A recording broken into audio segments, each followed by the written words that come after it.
My husband introduced me as his roommate and told his company he was single. I showed him I can be single too. For 3 years, my husband Blake never once introduced me as his wife. Not once. We'd meet his coworkers at restaurants. This is Rachel. Just Rachel. Never my wife Rachel. Never even my partner Rachel. Just Rachel. Like I was some random person who happened to be there. At his company holiday party last December, his boss asked how we knew each other. Blake said we were roommates. Roommates.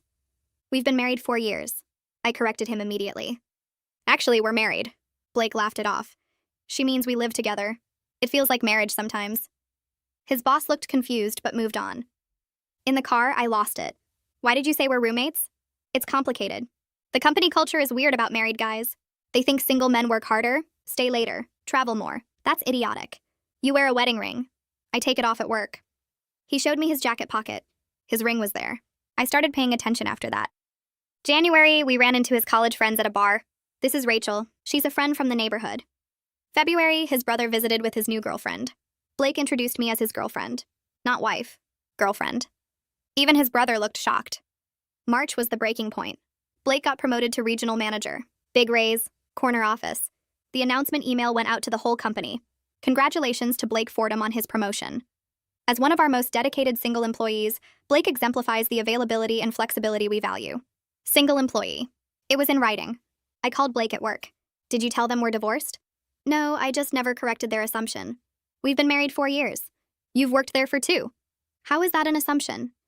Look, once I get established in this role, I'll tell them. It's just easier this way for now. Easier for who? April. I decided to test something. I showed up at his office with lunch. Told the receptionist I was his wife. She looked confused. Blake isn't married. He's single. Check your records. I'm his emergency contact.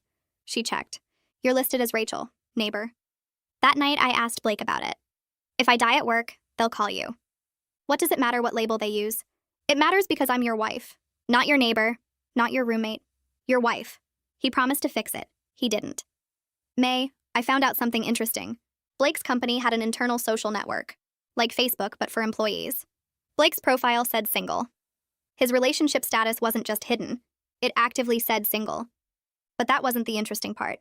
The interesting part was his activity on there. Comments on female coworkers' posts. Flirty messages. Nothing explicit, but definitely not how married men should talk. Hey, beautiful. Great presentation today. Looking gorgeous in that dress, Lindsay. Drinks after work? Just us? I confronted him. It's harmless. Just building rapport with the team. Building rapport? You told Lindsay she looked gorgeous. Lindsay is our biggest client liaison. I need her on my side. By pretending you're single? June, I stopped wearing my wedding ring too. Blake noticed immediately. Where's your ring? Same place as yours when you're at work. That's different. How? If you're single at work, I'm single everywhere. That's ridiculous. You're being petty. No, I'm being consistent. If we're not married in your professional life, why should we be married in mine? July, his company had their summer picnic. Families were invited. Blake told me not to come. It would be awkward. People think I'm single. So tell them you're not. I will. After the next quarter. I need this bonus. The bonus depends on you being single? No, but relationships complicate things. My boss went through a divorce. He favors single employees now. He thinks they're more focused. I went to the picnic anyway. Not as Blake's wife. As a potential client. I told the receptionist I was considering hiring their firm. She let me right in. Blake was playing volleyball with Lindsay. She was wearing a bikini top. He had his shirt off. They were partners against another couple. They looked like a couple themselves. After they won, Lindsay hugged him. He spun her around.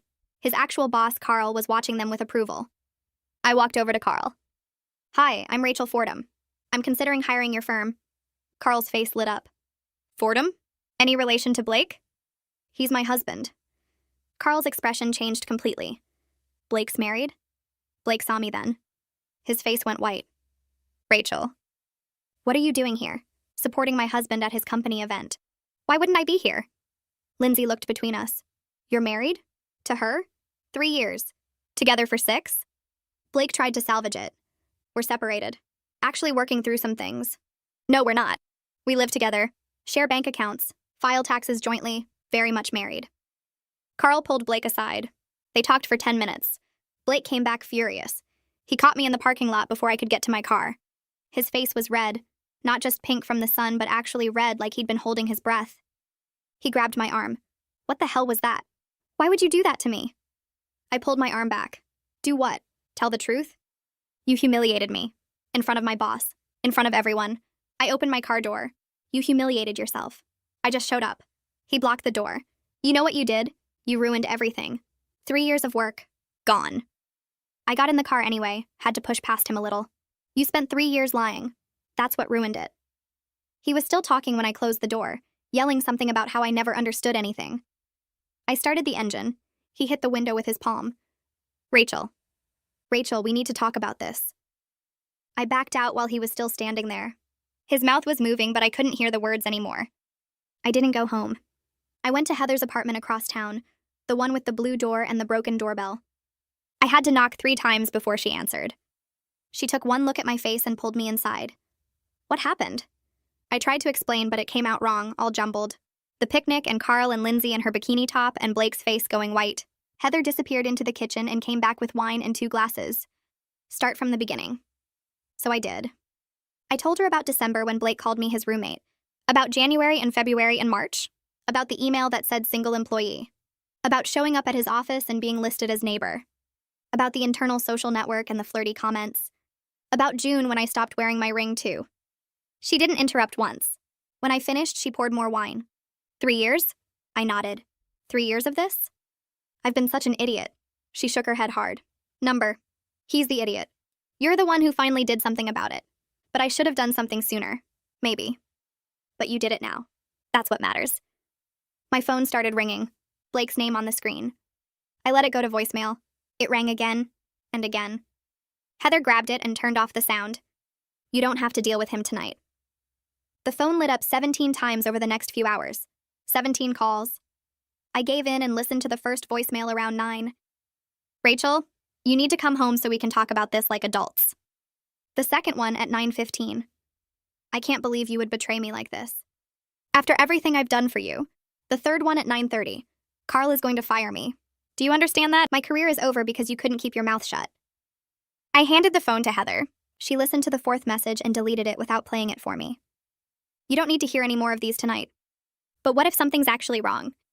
Then he can call 911 like everyone else. You need sleep. We made up the couch with blankets and pillows. I lay there staring at the ceiling, listening to my phone buzz on the kitchen counter. Heather came out once around midnight. Still awake? Can't stop thinking. About what? About how I didn't see it. How I let it happen for so long. She sat on the edge of the couch. You saw it. That's why you went to the picnic, I guess. You made a choice today. Remember that. She went back to bed. My phone buzzed 3 more times before I finally fell asleep. The next morning, I drove home around 8. Blake's car was already gone. He'd left for work without waiting for me, probably trying to do damage control like he said. The apartment felt different. Colder, maybe. I made coffee and sat at the kitchen table with our file box of important documents. Bank statements first. We had 2 joint checking accounts and 1 savings.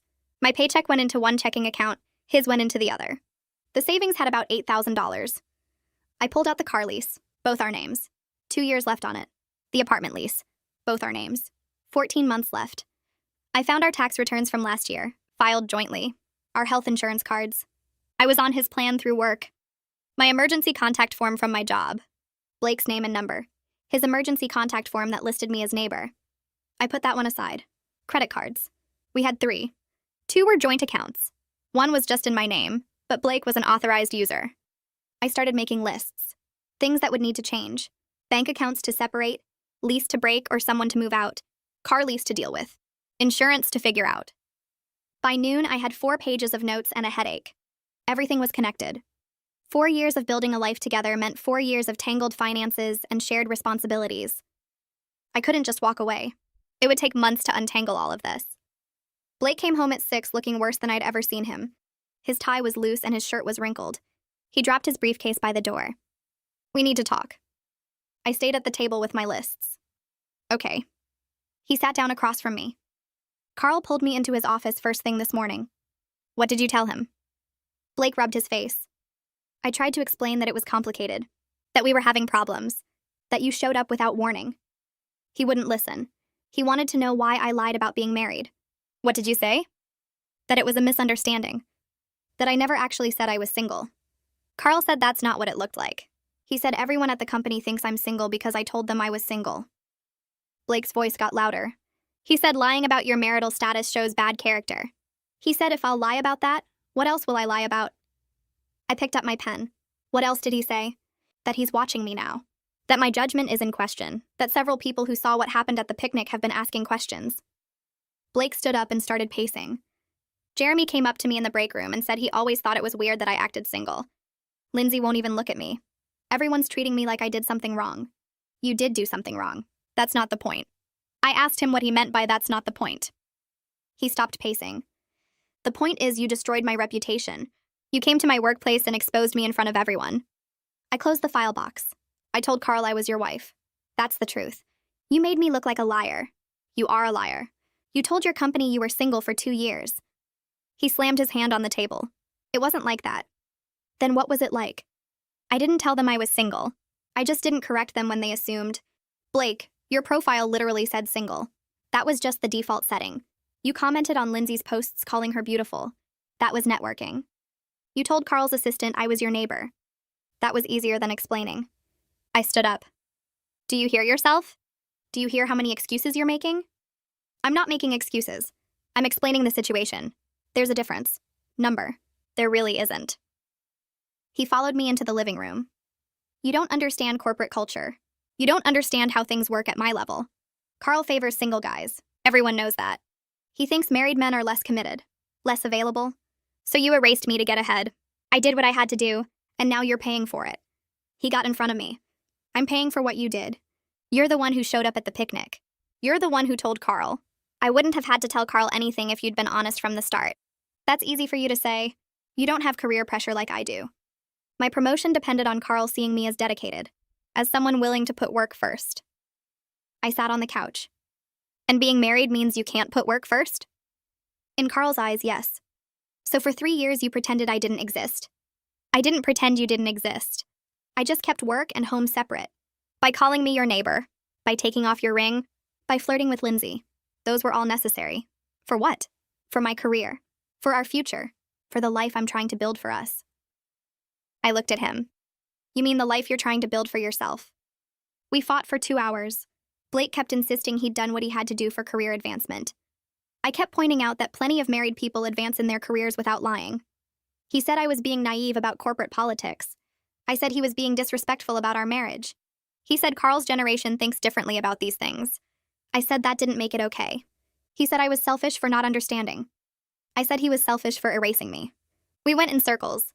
At some point, I realized we weren't even arguing about the same thing anymore. He was defending his career choices. I was talking about basic respect. He genuinely believed his ambition justified what he'd done. That getting ahead at work was more important than acknowledging his wife. That his professional image mattered more than my existence. I sat there looking at him and understood something I'd been avoiding for months. This wasn't going to get better. He didn't think he'd done anything wrong. He thought I was the problem for not going along with it. That gap between us felt impossible to cross. I told him I was going back to Heather's for a few days. His face changed. You're leaving? Just for a few days. While we both cool down. You can't leave. We need to work this out. I need space. Blake moved toward me. Space? We're married. We work through things together. We've been working through things for 3 years. Or I have. While you worked on your career? That's not fair. None of this is fair. I went to the bedroom and started packing a bag. He stood in the doorway. How long? I don't know. A few days, maybe a week. A week? Rachel, that's not cooling down. That's leaving. I packed my toothbrush and face wash. Call it whatever you want. Please don't do this. I zipped the bag. I have to. He grabbed my arm again, gentler this time. I love you. Do you? Because you have a funny way of showing it. I do. I know I messed up, but we can fix this. How? By you finally telling people at work you're married? I already did. Carl knows now. Everyone knows. Only because I forced it. That doesn't count. What do you want from me? I want you to understand why this hurt me. I do understand. No, you don't. You think I'm being dramatic. You think I should have just gone along with your plan? He let go of my arm. Fine. Run away. That's what you always do when things get hard. I picked up my bag. And you always blame me when your choices have consequences. Heather let me in without questions. She'd made up the couch again and had coffee ready. We sat in her living room and I pulled out my laptop. What are you doing? Research. On what? Divorce. She didn't try to talk me out of it. She just moved closer so she could see the screen too. I started with basics. How to file for divorce in our state. Grounds for divorce. No fault versus fault-based. Our state allowed no-fault divorce based on living separately for 6 months or irreconcilable differences. I clicked through to a legal aid website. It explained asset division, debt division, lease obligations, insurance changes. The process looked long and complicated and expensive. Heather pointed at the screen. You need a lawyer. I know. Do you know any? She pulled out her phone. My cousin used someone good. Let me get the name. I kept reading. Filing fees, court dates, mediation requirements, waiting periods. Everything took time. Everything cost money. Even if Blake agreed to everything, we were looking at months of paperwork and court appearances. If he fought it, it could take over a year. Heather came back with a name written on paper. Cornelius Vance. My cousin said he's expensive but worth it. I took the paper. How expensive? A few thousand, probably. Maybe more if it gets complicated. I thought about our savings account. $8,000. Half of that was mine. $4,000. Enough to get started. Heather squeezed my shoulder. You okay? Number. But I will be. She nodded. Yeah. You will. I woke up the next morning to 17 missed calls from Blake and a long email waiting in my inbox. The subject line said I'm sorry, and I almost deleted it without reading. But Heather was still asleep on the couch and I had nothing else to do, so I opened it. The email went on for pages. Blake apologized for getting angry at the picnic and for how he handled everything with Carl. He said he'd already told Carl the complete truth about our marriage and promised he would introduce me properly to everyone at work from now on. He wanted to fix this. He wanted us to work. He loved me and he knew he'd messed up, but he could change. I read through all of it twice and felt nothing except tired. I'd seen this pattern before. After the holiday party when I corrected him about us being married, he'd apologized and promised to be better. After I found out he was listed as single on the company network, he'd apologized and promised to fix it. After every incident where I pushed back on being erased, Blake would apologize and promise change, and things would improve for maybe 2 weeks before sliding back to the same disrespect. The apology never addressed the real problem, which was that Blake didn't actually respect me enough to acknowledge my existence when it might cost him something professionally. I closed the email without responding and started searching for divorce lawyers. Heather had given me a name the night before. Cornelius Vance. I found his website and filled out the contact form requesting a meeting. His assistant called back within an hour and scheduled me for that afternoon. The office was downtown in a building with marble floors and too much air conditioning. Cornelius was maybe 50 with gray hair and a kind face that had probably seen every terrible thing people do to each other in marriages.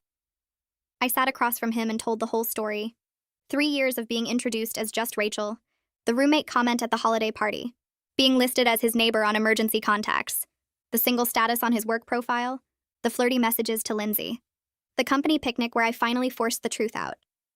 Cornelius listened without interrupting and took notes on a yellow legal pad. When I finished, he set down his pen and looked at me directly. Your husband's behavior is deeply hurtful and shows a fundamental lack of respect, but I need to be honest with you about what that means legally. In our state, we don't really do fault-based divorce anymore. What he did doesn't constitute adultery or abuse or any of the traditional grounds. We'd be looking at a no-fault divorce based on living separately or irreconcilable differences. I nodded. I'd read enough online to expect this. So it doesn't matter that he lied about being married for 3 years?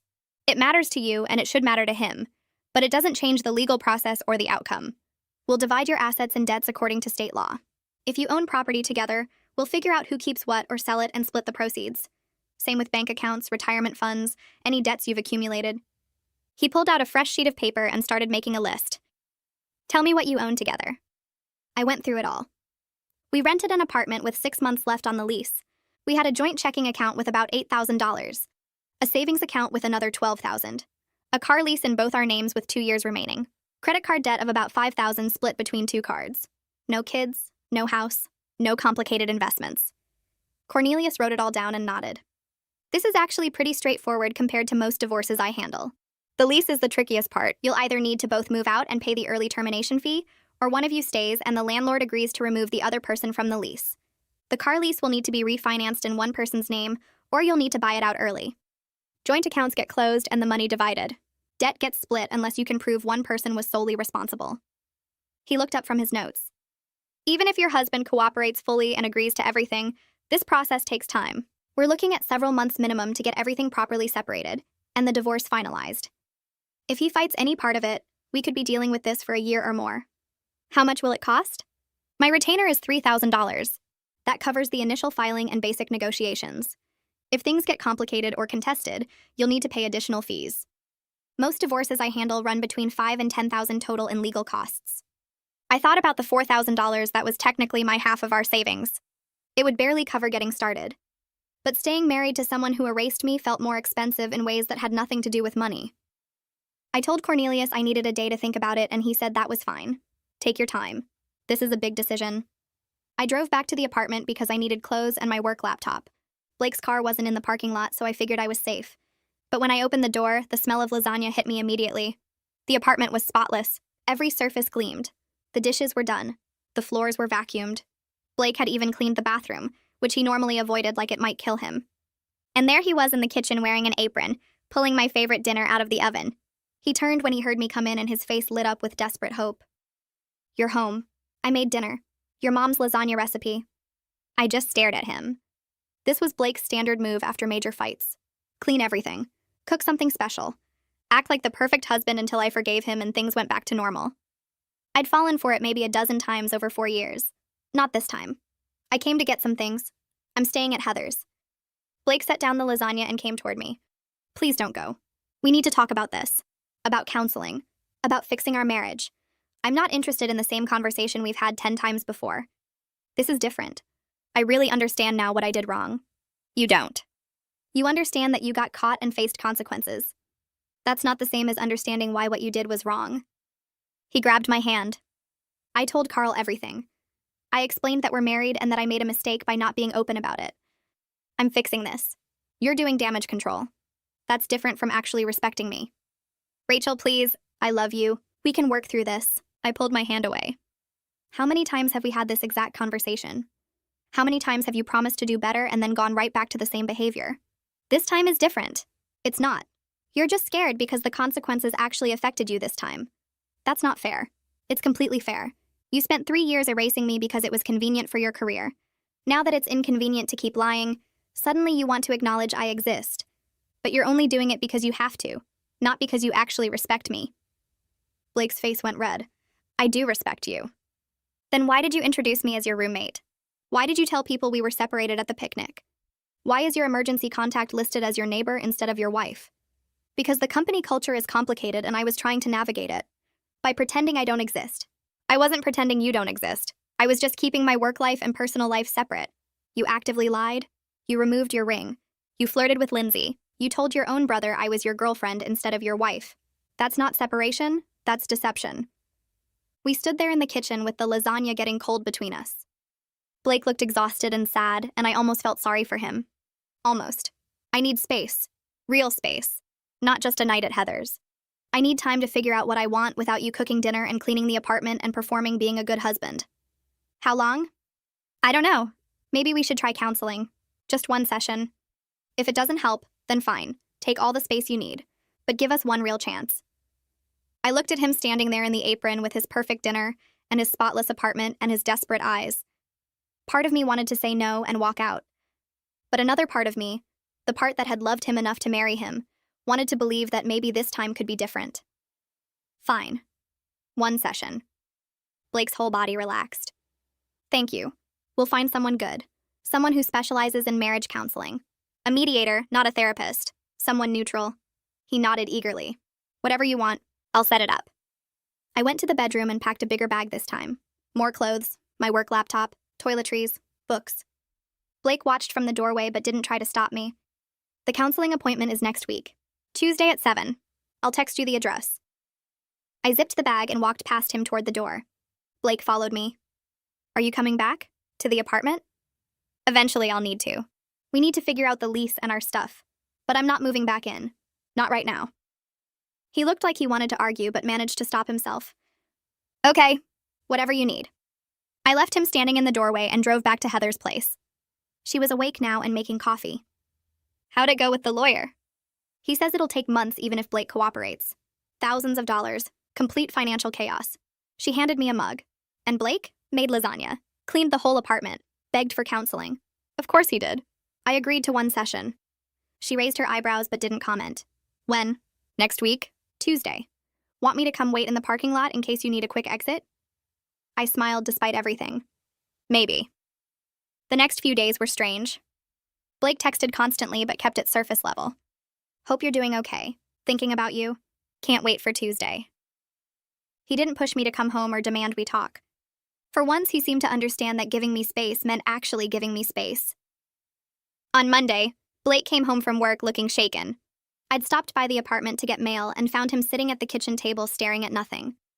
What happened? Jeremy Singh told everyone about Lindsay, about how I was flirting with her while pretending to be single. Now people think I was having an affair. Were you? Number. I was just being friendly. But Jeremy made it sound like I was actively pursuing her while lying about being married. I sat down across from him. Were you actively pursuing her? Blake's face went red. I was building a professional relationship. By telling her she looked gorgeous? By suggesting drinks just the two of you? That's not pursuing someone, that's networking. It's pursuing someone when you're pretending to be single. I wasn't pretending. I was just not mentioning. Blake, you told people you were single. You had it listed on your profile. You removed your ring. That's not just not mentioning. That's active deception.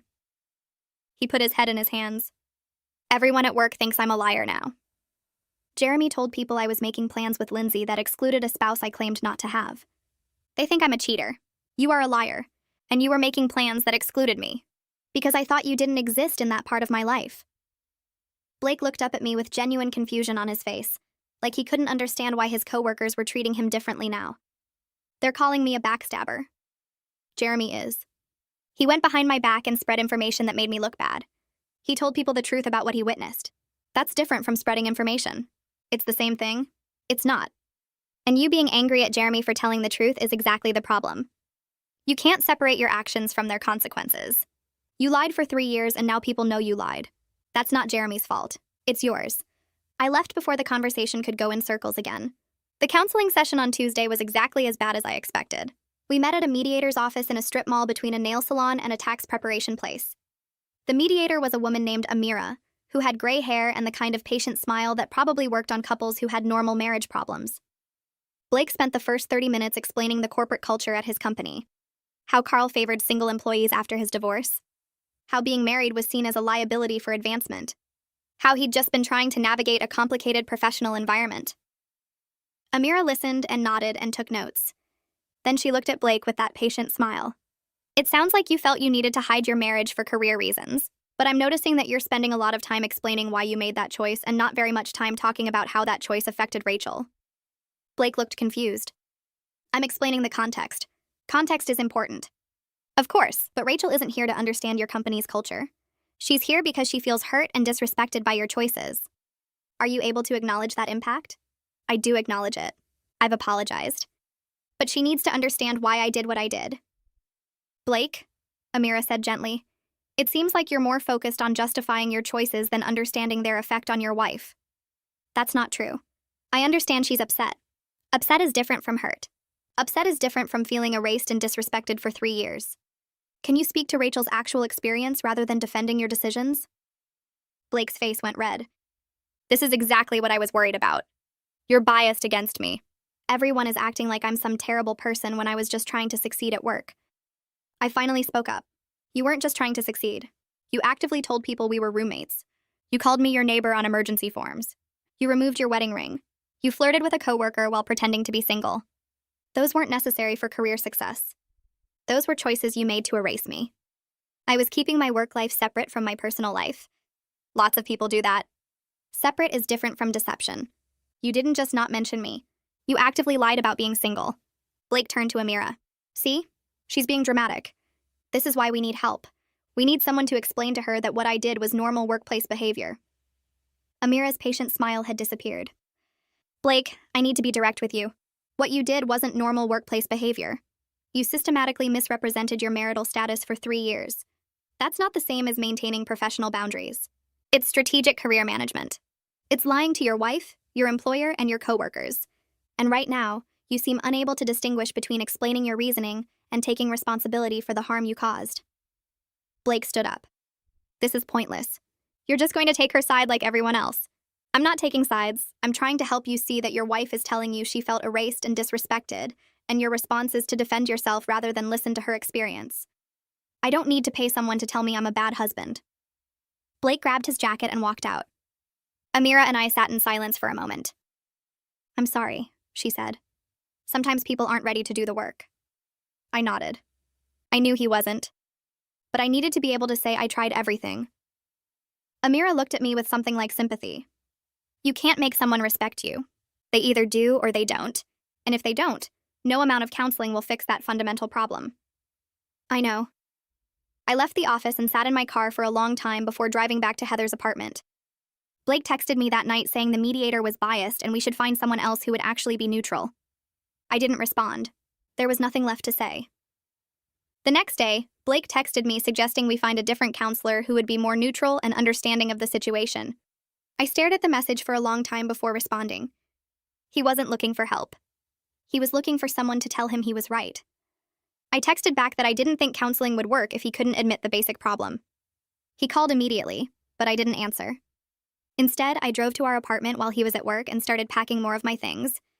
I took enough clothes for 2 weeks. My laptop, books, the framed photos of me and Heather from college. Blake came home early and found me loading boxes into my car. His face went white. Are you leaving me? I don't know yet. I just need space to think without you trying to convince me this is all normal. That's not fair. I'm trying to fix this. You're trying to make me believe your version where you didn't do anything wrong. Those aren't the same thing. Blake followed me to the car as I carried another box.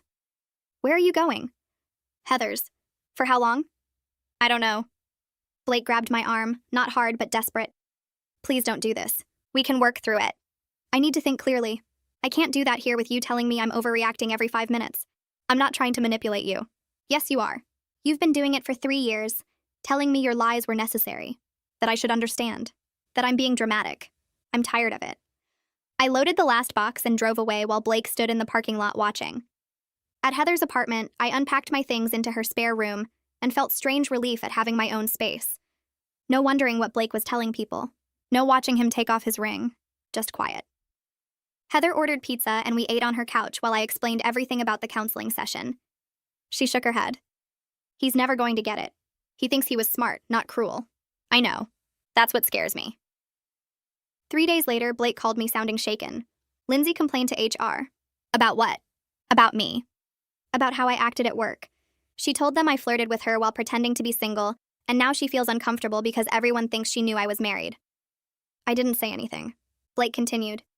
She said she feels misled, that she wouldn't have been friendly with me if she'd known. Did you flirt with her? It wasn't like that. You told her she looked gorgeous. You asked her to drinks. Just you and her. That was networking. While pretending to be single. That's the part you keep missing. I heard Blake's breathing on the other end. HR wants to meet with me tomorrow. Good. Maybe they'll help you understand what you did wrong. The next evening, Blake showed up at Heather's door looking worse than I'd ever seen him. Heather let him in but stayed in the room, making it clear he wasn't welcome to have a private conversation.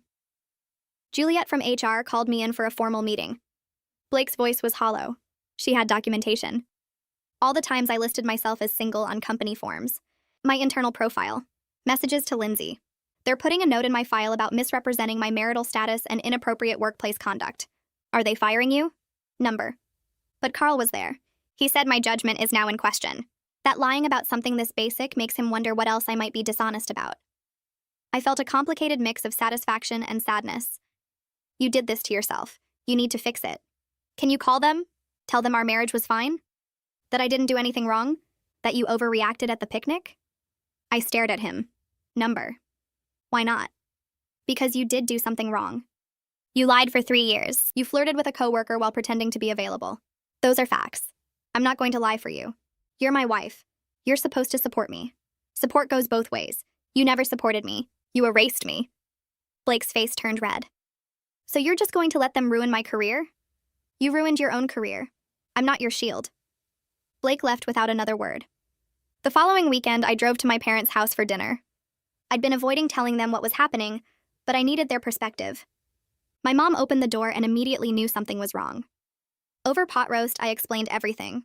The 3 years of being called his roommate. The company thinking he was single. The flirting with Lindsay. The confrontation at the picnic. My dad put down his fork. I never liked how Blake talked about work like it existed in a separate universe from you. You noticed? Your mother and I both did. He'd talk about his job, his coworkers, his projects. Never mentioned you were part of his life. We thought it was odd but didn't want to interfere. My mom reached across the table and squeezed my hand.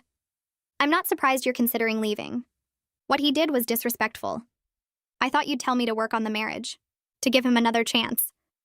Honey, some things can't be fixed with chances. He showed you who he is, someone who will erase you when it's convenient. That's not a partner. My dad cleared his throat. If you decide to get your own place, we'll help with moving expenses. First month's rent, deposit, whatever you need. I felt tears in my eyes. You're not disappointed in me? For what? For not making the marriage work? You can't make something work when the other person doesn't respect you.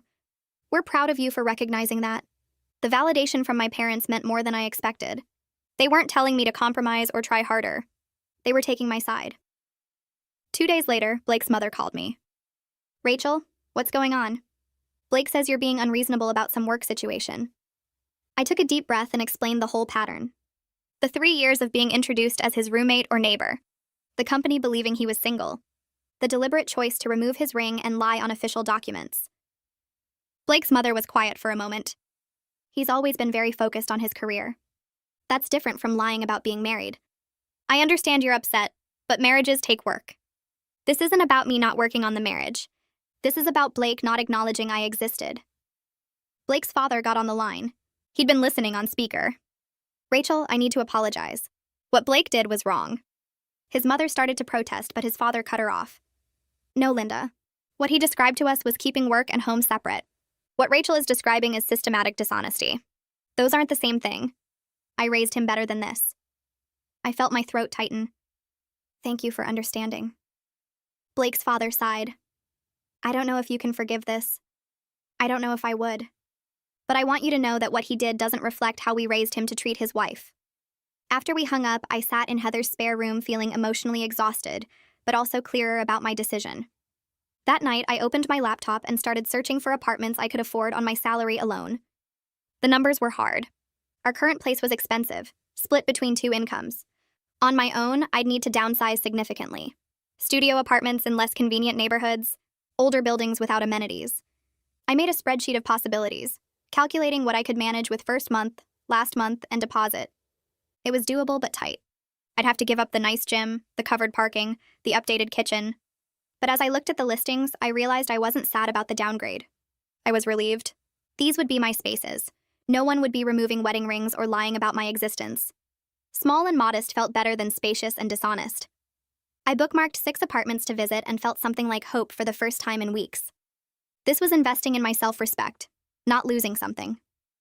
Blake had been right that separation had financial costs. He'd just been wrong that the costs outweighed the benefits. The next morning, I was looking at apartment photos on my laptop at Heather's kitchen table when I heard the door unlock. Blake had a key to Heather's place from when he'd helped her move in last year. He walked in without knocking and saw my screen. You're apartment hunting. I closed the laptop. You can't just walk in here. This is Heather's place. I needed to talk to you. You've been avoiding my calls. Blake sat down across from me without being invited. His eyes were red. Are you really leaving me? I don't know yet. But I need to be prepared for that possibility. We've been married 4 years. You can't just throw that away. You threw it away when you spent 3 years pretending I didn't exist. That's not fair. Life isn't fair, Blake. You made choices. Now I'm making mine. Blake's face crumpled and he started crying. Actually crying, not just tearing up. Please don't leave. I'll do anything. I'll tell everyone at work. I'll quit my job. I'll go to counseling every week. Just please don't go. I watched him cry and felt sad but also distant, like I was watching someone I used to know instead of my husband. I don't know if I can trust you again. I don't know if I even want to. Blake reached across the table for my hand, but I pulled away. You're grieving something, but I'm not sure if it's losing me or losing the marriage the way you wanted it. What does that mean? It means I don't know if you're sad about hurting me or sad about facing consequences. Those aren't the same thing. Blake wiped his eyes. I love you.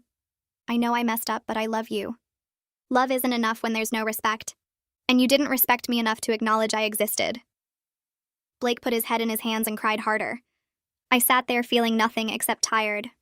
I stayed at Heather's apartment for 3 more days before Blake finally stopped calling every hour. When I did go back to our place, He was waiting at the kitchen table with coffee made and breakfast laid out like some kind of peace offering. I sat down across from him and picked at the eggs while he watched me with red eyes. He started talking without me asking anything. He said he'd been thinking about everything, about why he did what he did, and he needed me to understand something. The single thing at work wasn't just about the promotion or Carl's preferences. He liked being seen as single. He liked walking into the office and having people see him as this guy with unlimited potential, someone exciting and dynamic instead of boring and tied down. The married guys at his company seemed dead inside to him, always talking about their kids' soccer games or their wives' opinions on home renovations. They seemed stuck. He wanted to be the guy people looked at and thought had possibilities, adventures ahead of him, not someone who went home to the same person every night. I put my fork down and just stared at him. So I made you boring. That's what you're saying. No, that's not what I meant. But it is what you meant. You wanted people to think you were available for whatever came along. You wanted to seem like you had options. Blake rubbed his face with both hands. When you say it like that, it sounds terrible. It is terrible. I asked him if he had a plan for this, like when was I supposed to become real in his work life? He said eventually when he was more established in the company, maybe in a few years, he would start gradually mentioning a wife. Gradually. Like he'd test the waters first to see if it hurt his image. He'd been thinking about it, had this whole timeline in his head for when I'd be allowed to exist. Maybe at the next level up, when he had more job security, then he could afford to be married.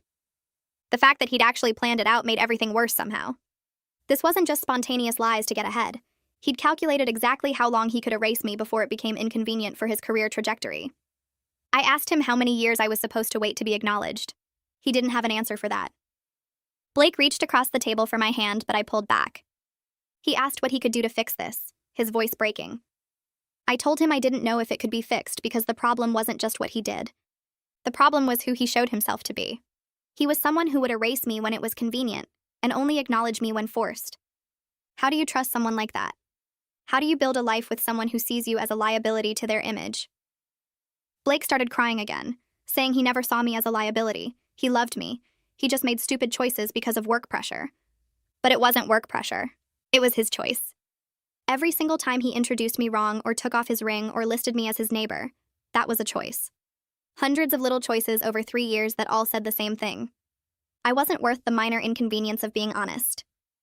I called Cornelius the next morning and told him I wanted to move forward with separation paperwork. He scheduled a meeting for that afternoon at his office downtown. The waiting room had gray walls and motivational posters about new beginnings that felt too cheerful for what I was doing.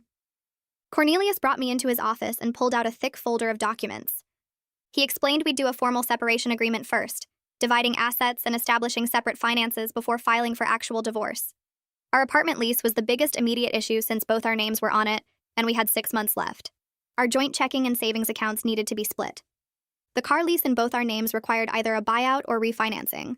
We had shared credit cards to close. 4 years of financial entanglement couldn't be undone quickly. Cornelius drafted the agreement over the next 2 hours, asking me questions about who bought what furniture and how much each of us contributed to savings. I tried to be fair even though part of me wanted to take everything just to hurt Blake the way he'd hurt me. But that wasn't who I wanted to be. Cornelius warned me that Blake might fight the agreement or drag out the process to avoid facing reality. Some people accepted separation quickly, and others spent months negotiating over coffee tables and dish sets because dealing with the paperwork meant accepting the marriage was really over. He asked if I thought Blake would cooperate. I didn't know. Blake had been unpredictable lately, swinging between desperate apologies and angry accusations. Cornelius printed out the separation agreement and put it in a folder for me to take home. Blake would need to sign it. Then we'd both need to get our own bank accounts and start the process of actually separating our lives. I took the folder and drove home feeling sick. This was real now. Not just fighting or staying at Heather's for a few days. This was legal paperwork that said our marriage was ending. Blake was home when I got there, working on his laptop at the dining table. He looked up when I walked in and saw the folder in my hands. His face went pale. What is that? Separation paperwork. We need to divide our assets and close the joint accounts. Blake closed his laptop. We're not doing this. Yes, we are. I've already made my decision. You can either cooperate with a fair division or make this harder on both of us, but the outcome will be the same. He stood up fast enough that his chair scraped across the floor. Rachel, please. We can work this out. We can go to counseling every week. I'll quit my job if that's what you want. I don't want you to quit your job. I want you to have been honest about being married for the last 3 years. But I can't have that. So now we're here. Blake grabbed the folder from my hands and threw it on the table without opening it. I'm not signing anything. We're going to fix this. There's nothing to fix. You showed me who you are, and I believe you. Now we deal with the consequences. He picked up the folder then, finally looking at the papers inside. His hands were shaking as he flipped through the pages. The division of our furniture and belongings, the closing of joint accounts, the formal end of our shared life laid out in legal language across 20 pages. He read for maybe 5 minutes before putting it down and walking out of the room.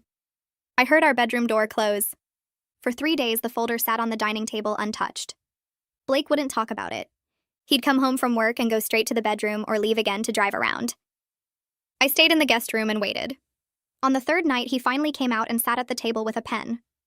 He read through the whole agreement again, tried to negotiate a few changes about who got which pieces of furniture, then signed his name at the bottom of each page. He looked defeated in a way I'd never seen before. His shoulders slumped. His face was gray. He slid the folder back to me without making eye contact. I signed my own name next to his and put the papers back in the folder. It was done. I started apartment hunting seriously the next day, looking at places I could afford on just my salary. Small one-bedroom units across town in older buildings. The numbers were tight but doable if I gave up the nice gym and covered parking and updated kitchen. I found a place after 2 weeks of searching. 600 square feet on the 3rd floor of a building built in the 70s. Brown carpet and white walls and a kitchen smaller than our current bathroom. But it was mine. Just mine. I signed the lease feeling scared and free at the same time. Heather helped me move my things on a Saturday when Blake agreed to stay away. We loaded my clothes and books and the furniture the separation agreement said was mine into a rented truck. Blake texted every 20 minutes asking if I was really doing this. I didn't answer. The apartment looked empty with just my stuff in it. My couch against one wall, my bookshelf in the corner, my dishes in the cabinets. Everything felt too small and too quiet. Heather ordered pizza and we ate sitting on the floor because I didn't have a dining table yet. She asked if I was okay. I said I didn't know, but I would be eventually. After she left, I sat alone in my new living room and cried. Not because I missed Blake exactly, but because 4 years of marriage had ended, and now I was here in this tiny apartment starting over. The first night was strange.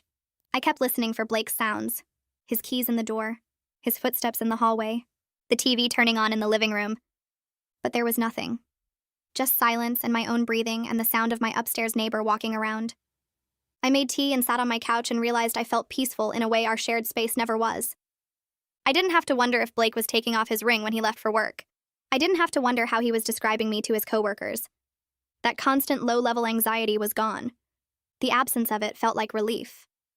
Blake's work situation settled into a new normal over the next few weeks. He wasn't being promoted rapidly anymore, but he wasn't being pushed out either. Carl apparently told him his judgment would be under scrutiny for a while. The easy friendship Blake had with his team was replaced by polite distance. People were professional but not warm. Jeremy stopped inviting him to after-work drinks. The guys who used to ask Blake for career advice started going to other managers instead. Blake complained about it when he called me, said everyone was treating him like a liar even though he'd apologized. I pointed out that he was a liar and apologies didn't erase 3 years of deception. He hung up on me. Lindsay transferred to a different department about a month after the picnic incident. Blake called me furious, saying I'd ruined her career too. She'd been doing great on his team, and now she had to start over somewhere else because of the awkwardness I'd created. I didn't respond to that call, but Juliet from HR reached out to me a few days later. We met for coffee and she told me confidentially that Lindsay had requested the transfer herself. She felt uncomfortable after realizing Blake had been flirting with her while married. She hadn't known and felt like she'd been part of something wrong even though she was innocent. Other people in the office were giving her looks like she was a homewrecker, when really she'd just thought Blake was single like he'd told everyone. The transfer was her way of escaping the situation Blake had created. Juliet said the whole thing had been a mess for HR. They couldn't fire Blake for lying about his marital status, because that wasn't technically against company policy. But they'd made it clear his judgment was questionable, and his next performance review would reflect that. The consequences were rippling out beyond just Blake and me. Lindsay's career path had been disrupted. Jeremy felt uncomfortable at work now. The whole team dynamic had shifted. Blake had wanted to be seen as exciting and unlimited, and instead he'd created this situation where everyone saw him as dishonest and untrustworthy. I finished my coffee with Juliet and drove back to my small apartment feeling tired but also validated. I hadn't been crazy or oversensitive. What Blake did was wrong enough that it damaged multiple people's professional lives and personal relationships. The consequences were real, and they were his. I started therapy the following week. Moira Ridley had an office in a converted house with soft lighting and plants on every surface. She was maybe 50 with gray hair she didn't bother dyeing and glasses on a chain around her neck. I sat on her couch and told her the whole story. The 3 years of erasure, the company picnic, the separation. She listened without interrupting and then asked me one question. When did you first learn that making yourself smaller kept the peace? The question hit me like cold water. I thought about my childhood, my parents fighting constantly until my mom just stopped disagreeing with my dad about anything. The way she'd smile and nod when he made decisions for both of them. How she taught me that good wives don't make waves. Moira nodded like she'd heard this before. Blake didn't create that pattern. He just exploited it. Over the next few sessions, we unpacked how I'd spent years contorting myself to avoid conflict. Not just with Blake, but with everyone. My boss who took credit for my work. My friend group where I always agreed to plans I didn't want. Blake had seen that tendency and used it. He knew I'd accept being called his neighbor rather than cause a scene. That I'd tolerate being erased rather than make things awkward. Moira helped me see that my anger wasn't just about Blake's lies. It was about all the times I'd made myself invisible to keep someone else comfortable. The therapy was hard work. Moira gave me homework. Practice saying no to small things. Notice when I'm about to agree to something I don't want. Pay attention to the physical feeling of making myself smaller. I started tracking it in a journal and realized I did it constantly. At the grocery store when someone cut in line. At work when someone interrupted me in meetings. With my own parents when they asked invasive questions about my marriage. I was so practiced at disappearing that I barely noticed I was doing it anymore. Blake texted me 3 weeks into therapy asking if we could meet for coffee. Just to talk about next steps. I agreed, but picked a busy Starbucks near my apartment where we'd have to keep things calm. He was already there when I arrived, sitting at a corner table with 2 cups in front of him. He'd ordered my usual drink. The gesture felt manipulative rather than thoughtful. He looked different. Tired. Older somehow. Like the stress had aged him.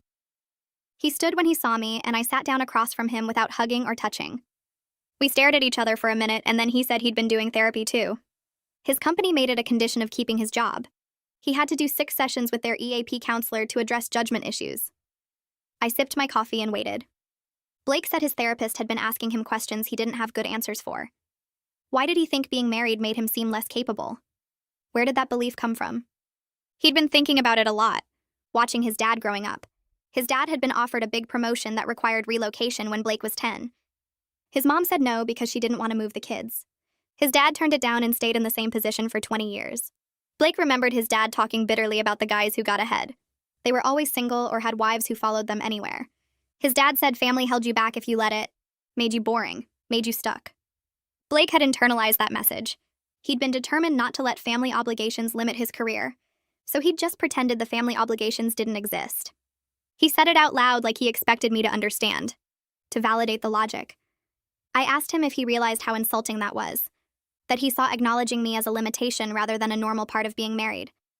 He nodded slowly and said his therapist had pointed that out too, that lots of married people advance professionally, that the problem wasn't having a wife, the problem was how he'd chosen to handle it. He'd created a false choice between career success and acknowledging me when he could have had both. I told Blake I appreciated him working through that with his therapist, understanding why he made those choices, but understanding why he hurt me didn't undo the hurt. It didn't rebuild the trust he'd destroyed over 3 years. He looked down at his coffee cup and said he knew that. For the first time in our entire relationship, he didn't try to defend himself or minimize what he'd done. He just sat there accepting it.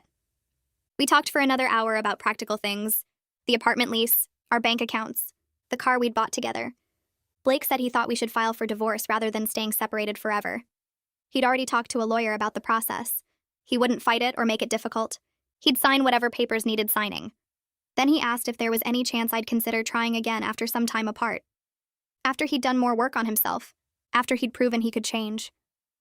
I told him honestly that I didn't think so. That too much had been broken. That I didn't trust him anymore and didn't know if I ever could again. He nodded and his eyes got wet, but he didn't cry. He said he understood. That he'd destroyed something good because he was too focused on how things looked to other people. That he'd traded our marriage for career advancement, and now he had neither. I finished my coffee and stood up. Blake asked if we could stay in touch.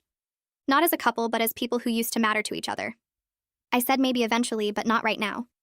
I needed space to figure out who I was without him. He walked me to my car and we stood in the parking lot for a minute.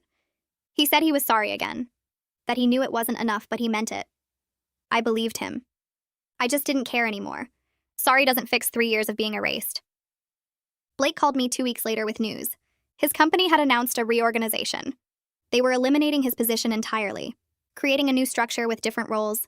He'd been offered a lateral move to a different department with no pay increase. Or he could take a severance package. He was convinced it was punishment for the whole marital deception situation, that they wanted him gone but couldn't fire him outright. I called Cornelius to ask if that was legal. Cornelius said companies reorganize for lots of reasons: budget cuts, strategy changes, new leadership. But Blake might be right that his damaged reputation made him more vulnerable to being cut. When companies decide who stays and who goes, trustworthiness matters. Blake had shown poor judgment. That made him an easier choice to eliminate. Blake took the severance. 3 months of pay and benefits while he looked for something new. He spent 6 weeks applying to jobs and going on interviews. The market was tough. He'd been at his previous company for 6 years and his skills were specific to their systems. Other companies wanted people with broader experience. He finally got an offer from a smaller firm. Project manager role. 20% pay cut from what he'd been making before the promotion. He called to tell me about it and his voice was bitter. He said he'd sacrificed our marriage for career advancement and ended up damaging his career anyway. The irony wasn't lost on him. I felt a weird mix of things hearing that. Part of me felt bad for him. He'd lost his marriage and his job in the same summer. But part of me felt vindicated. Like the universe was showing him that consequences are real. That you can't just erase your wife for professional gain without something eventually breaking. I told him I was sorry he was going through that, but also that he'd made his choices. He'd prioritized appearing single over being honest. He'd flirted with coworkers while married. He'd lied to his boss and his team for years. Those choices had consequences. He said he knew. That he wasn't asking for sympathy. He just wanted me to know that he understood now. That the cost had been too high. We filed the divorce papers in late August. Cornelius handled everything on my end. Blake's lawyer sent over the proposed settlement, and it was fair. He didn't try to fight me on anything. We split our savings 50-50. I kept the car and took over the lease payments. He kept most of the furniture since I'd already moved out and bought my own stuff. The legal process was tedious and impersonal, reducing 4 years of marriage to spreadsheets and asset division forms. There was a mandatory waiting period, 60 days between filing and finalization. The state required it to make sure people weren't making hasty decisions. I spent those 60 days settling into my new life. My apartment felt like mine now instead of temporary. I'd painted the bedroom a soft blue, bought plants for the windowsills, hung pictures I'd chosen without asking anyone else's opinion. Work was going well. I'd gotten assigned to a big project that could lead to a promotion. My boss had noticed I seemed more confident lately, more willing to speak up in meetings. I didn't tell her it was because I wasn't spending all my energy managing Blake's ego anymore. Heather came over most weekends. We'd cook dinner and watch movies and talk about everything. She said I seemed lighter, like I'd been carrying something heavy and finally put it down. She was right. The constant low-level anxiety of wondering how Blake was describing me or whether he was wearing his ring had lifted. I didn't have to monitor his behavior anymore. Didn't have to correct his lies. Didn't have to fight to exist in his professional life. The relief of that was bigger than I'd expected. Jeremy reached out in early September. He sent me a message on LinkedIn asking if I'd be willing to meet for lunch. He wanted to apologize for any role he played in everything that happened. We met at a sandwich place downtown. Jeremy looked uncomfortable. He said he'd felt weird about Blake's behavior for months before the picnic incident. He'd watched Blake flirt with Lindsay while knowing Blake was married. Had listened to Blake make plans that excluded a spouse. Had seen Blake take off his ring before company events. It had made Jeremy uncomfortable, but he hadn't said anything because it wasn't his business. Then after the picnic, when everything came out, Jeremy had felt guilty. Like maybe if he'd said something earlier, things wouldn't have gotten so bad. I told Jeremy he didn't owe me an apology. He hadn't done anything wrong. Blake had lied to everyone, not just me. Lindsay thought Blake was single. Carl thought Blake was single. The whole company thought Blake was single because that's what Blake told them. Jeremy couldn't have fixed that. Only Blake could have fixed that by telling the truth. Jeremy seemed relieved. He said he was glad the truth came out even though the whole situation had been messy. That he'd always felt uncomfortable watching Blake present himself as available when he wasn't. That it felt dishonest in a way that bothered him. We finished lunch and Jeremy said if I ever needed a reference or a professional contact, he'd be happy to help. That he respected how I'd handled everything. I thanked him and we parted ways. It felt good to know that other people had seen Blake's behavior as wrong. That I hadn't been crazy or oversensitive. That what Blake did was bad enough that it made his coworkers uncomfortable too. Blake and I met one final time in October to sign the last divorce documents. Cornelius had arranged for us to meet at his office so everything would be official and witnessed. Blake arrived first. I saw him through the window sitting in the waiting area. He looked smaller somehow, less sure of himself. We went into the conference room and Cornelius laid out the papers. Pages and pages of legal language that boiled down to, "This marriage is over." We signed everywhere Cornelius pointed. Blake's signature was shaky on some of the pages. When we finished, there was a strange formality to it, like we were business associates completing a transaction rather than two people who'd been married for 4 years. Cornelius left us alone for a minute while he made copies. Blake asked how I was doing. I told him honestly that I was good, that I was building a life that felt authentic and mine, that I had an apartment I loved and work that challenged me and friends who supported me. He smiled, but it looked sad. He said he was glad, that he wanted me to be happy even if he couldn't be part of it. I asked how his new job was going. He said it was fine, different from what he was used to. Smaller company meant less structure, but also less politics. His new boss didn't care about his marital status. Actually seemed to prefer that Blake was going through a divorce because it meant he understood work-life balance issues. The irony of that made us both almost laugh. Blake said he missed me. Not just the marriage, but me as a person. The way I'd always been calm when he was stressed. The way I'd listened to his work problems. The way I'd made our apartment feel like home. I told him I missed parts of our marriage too. The good parts before everything went wrong. But I didn't miss the person he'd become. The person who erased me. The person who valued career advancement over basic respect. He said he understood. Cornelius came back with the copies and we left separately. I walked to my car feeling strange. Not sad exactly, but not happy either. Just aware that a chapter had closed. That Blake and I were done in every official way. That whatever came next would be completely separate from him. Blake said he missed me. That he wished things had gone different. I believed him when he said it. The way his voice cracked on certain words felt real. But believing his regret didn't change what he'd done. He spent 3 years making careful choices to erase me. Those weren't accidents or mistakes, they were decisions that showed me what mattered to him. His career came first. His image came second. I came somewhere after that. Maybe third, maybe lower.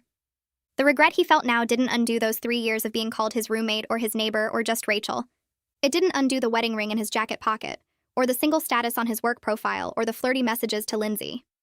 Regret was just him feeling bad about consequences. It wasn't the same as actually respecting me enough to acknowledge I existed. The divorce finalized in early October.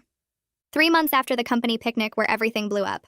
Cornelius called to tell me the judge had signed everything. It was done. Legally over. I sat in my apartment after the call and felt this weird mix of emotions. Sad for what I'd hoped our marriage would be. The partnership I thought we had. The future I'd imagined. But also relieved. So relieved.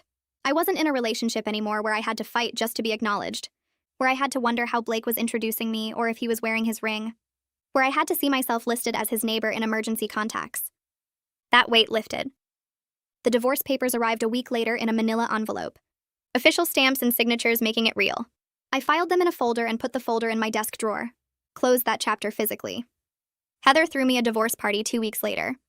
She invited our close friends to her apartment, decorated with silly banners that said things like, "Freedom looks good on you and single and loving it." We drank wine and ate too much cheese and it felt good. Cathartic. We were celebrating my freedom instead of mourning the marriage. People started sharing stories about Blake's weird behavior. Times they'd noticed but hadn't said anything. My friend Amy said she always thought it was strange that Blake never posted about me on social media. Like I didn't exist in his online life. My friend Jason said he ran into Blake at a bar once, and Blake introduced himself as single when talking to some women at the next table. Jason had been confused because he knew Blake and I were married, but he figured maybe Blake was joking or being weird. Another friend said she'd met Blake's coworkers at a restaurant once, and they seemed shocked to learn Blake had a wife. Like it was news to them. Hearing all these stories made me realize other people saw the disrespect. I hadn't been crazy or too sensitive. Blake's behavior had been obvious enough that friends noticed and felt uncomfortable. They just hadn't known how to bring it up. I got a promotion at work in late October. Senior account manager, better title, decent raise. My boss called me into her office to tell me. She said it was based on the client project I'd finished in August. But then she added something that stuck with me. She said I seemed more confident lately, more present in meetings, more willing to speak up with ideas. I realized she was right. Not constantly managing Blake's ego had freed up mental space. I wasn't spending energy wondering if he was taking off his ring at work or checking his company's social network for flirty comments. I wasn't bracing for the next time he'd introduce me wrong or lie about our relationship status. That mental energy went back into my own work, my own goals, my own professional growth. The timing felt symbolic even though the promotion was based on work from months ago. Like my life was improving in multiple ways now that Blake wasn't in it. Blake sent me a long email in early November. It would have been our 5th wedding anniversary. The email was several paragraphs of apology, saying he understood now how much he'd hurt me, how wrong his choices had been, how he hoped I'd find someone who treated me the way I deserved, someone who'd be proud to call me his wife, someone who wouldn't hide me or erase me or pretend I didn't exist. The words seemed genuine. I read the email twice, appreciated the sentiment, but I didn't respond. Cornelius had told me I didn't have to maintain contact with Blake now that the divorce was final. We had no kids, no shared property left to divide, no reason to keep talking. I realized closure wasn't something Blake could give me by apologizing again. Closure was something I created for myself, by building a new life, by choosing to move forward, by recognizing that his regret didn't obligate me to forgive him or stay connected. I went on a few dates in November. Nothing serious, just testing the waters. Heather set me up with a guy from her gym. We had coffee. He was nice enough. Talked about his work as an engineer. Asked about my job. When he mentioned his ex-girlfriend to explain why he'd moved to the city, he called her his ex-girlfriend right away. No hesitation, no hiding the relationship, just straightforward honesty about his past. Another date was with a friend of Jason's. We met for drinks. He showed me photos on his phone of his family, including pictures of him with his ex-wife at his sister's wedding. He talked about her normally, acknowledged she'd been part of his life, didn't try to erase or minimize the relationship. The contrast with Blake hit me hard. These were normal men who introduced their partners honestly, who didn't hide relationships or pretend to be single, who treated the women they dated like actual people who existed. Blake's behavior had been so far outside normal that even casual dates reminded me how much I'd been settling. How much disrespect I'd accepted as normal because Blake convinced me it was necessary. I kept seeing Moira every 2 weeks, working through the anger and hurt that still came up sometimes. She helped me understand why the erasure felt so devastating. It wasn't just about Blake lying to his coworkers. It was about him sending me the message that I wasn't worth acknowledging, that my existence was inconvenient, that I was less important than his image or his career advancement. Moira said being erased attacks your sense of self-worth in deep ways, makes you question if you matter at all. We worked on rebuilding that sense of worth, learning that being alone was better than being with someone who made me feel invisible, that choosing myself wasn't selfish. It was necessary. Self-preservation. I was learning to trust my own judgment again, to recognize disrespect when I saw it instead of making excuses or minimizing it. I ran into Lindsay at a coffee shop in mid-November. She was in line ahead of me, recognized me, and her face went red. We had this brief, awkward conversation while waiting for our drinks. She apologized for any part she played in the situation with Blake, said she felt terrible about the whole thing. I told her she didn't do anything wrong. Blake misrepresented himself to her, too. She was another person he lied to. She seemed relieved to hear me say that, like she'd been carrying guilt about it. We got our coffees and went separate ways. The interaction was uncomfortable, but also kind of healing. Lindsay wasn't the enemy. She'd been manipulated by Blake just like I had, just in a different way. My parents called in late November to talk about Thanksgiving plans. They invited me to their house for the holiday. Then my mom mentioned they hadn't invited Blake even though they were still friendly with his parents. She said it carefully, like she was worried about hurting my feelings. But I was touched by their clear loyalty. They'd chosen my side, made it obvious they supported me. My dad got on the phone and said he was proud of me, for knowing my worth, for not accepting treatment that made me smaller, for choosing to leave instead of staying in a marriage where I had to fight for basic respect. Hearing my dad say he was proud made me tear up. I'd been worried my parents would be disappointed about the divorce, would think I should have tried harder. But they saw what Blake did as unacceptable. They validated my decision to leave. I was scrolling through social media in early December when Blake's profile showed up in my feed. He'd posted a photo with a woman I didn't recognize, her arm around his waist, his arm around her shoulders, both of them smiling at a restaurant. The caption said something about great company and new beginnings. So he was dating someone already. 4 months after our divorce finalized. Maybe they'd been together longer. Maybe this was someone he met at his new job. I felt this pang of something. Not quite jealousy. More like sadness for whoever she was. I hoped Blake had learned from our marriage failing, that he'd treat her better, introduce her honestly, acknowledge her existence. But I suspected old patterns were hard to break. He'd probably already started making the same choices. prioritizing his image over her dignity. I closed the app and didn't look at his profile again. I booked the beach trip on a Wednesday, 3 days in late October at a small coastal town I'd always wanted to visit. Blake used to say beach vacations were boring without activities planned. No zip lines or jet skis meant wasted time to him. I packed a bag with books I'd been meaning to read and comfortable clothes. Told my boss I was taking a few personal days. Drove 4 hours to a rental cottage that sat 50 yards from the water. The first morning I woke up without an alarm and made coffee on the tiny stove. Walked down to the beach in my sweatshirt and bare feet. The sand was cold and damp. I sat on a piece of driftwood and watched the waves for an hour. Just sat there. No phone. No agenda. No wondering what Blake was telling people about me or how he was describing our relationship status to strangers. The quiet felt strange at first, like I should be doing something productive. But I stayed there anyway. Let myself just exist without purpose or performance. I spent 3 days reading on the porch, walking the beach at different times to see how the light changed, eating whatever I wanted without considering someone else's preferences. One afternoon, I drove to a little bookstore in town and browsed for 2 hours. Bought 4 novels without checking the prices or justifying the purchase. That night, I read in bed until midnight with all the lights on because there was nobody to disturb. The peace of it surprised me. Not the absence of Blake specifically, but the absence of that constant low-level monitoring. Not tracking how I was represented. Not bracing for the next introduction where I'd be downgraded to neighbor or friend or nothing at all. When I got back home, Heather came over with Thai food.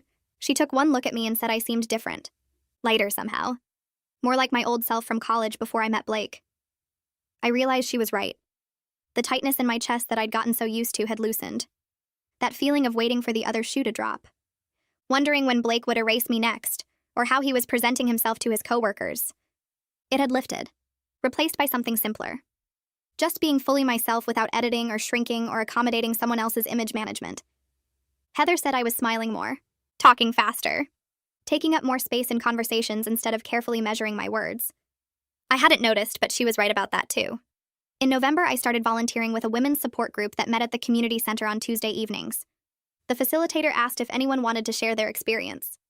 I talked about being systematically erased in my marriage, how my husband introduced me as his roommate and neighbor and friend for 3 years, how he removed his wedding ring at work and listed himself as single on company systems, how I spent years making excuses for it until I finally couldn't anymore.